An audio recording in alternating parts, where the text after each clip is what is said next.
what is this fixed rate of return that the privately owned transmission and distribution folks that go and build this stuff, what is their rate of return expectation? It is right now, it's probably 6 to 7%. Now you hear about ROEs that are higher than that, and they are, but the ROE applies only to the equity portion of their financing, not the debt.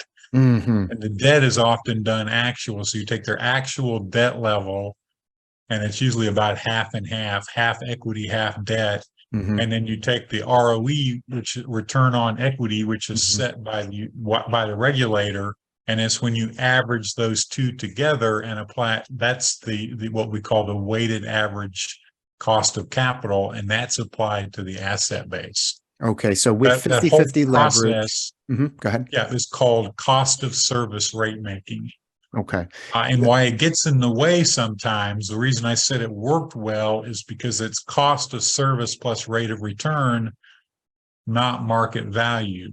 Now, when the market value might turn out to be different, either good or bad, the risk is on the customer, but the benefits are on the customer when it's for the customer when it's good. And so, we have a large nuclear plant in Arkansas called Arkansas Nuclear One. It's one of the cheapest scaled producers of power in the world. But Entergy that owns that plant is not free to sell it to someone else who would pay more. They have to sell it to Arkansas. Now, over time, that's been a great deal for Arkansas ratepayers.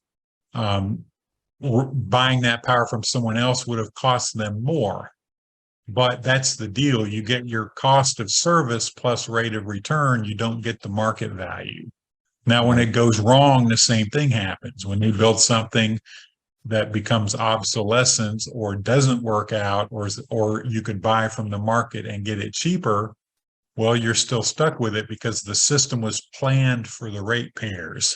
That's why it looks like, well, why are we stuck with that? Well, it was planned for everybody, and everybody has cost responsibility. So when people leave, then they're taking their portion of the cost that get put on somebody else under the cost of service rate making model.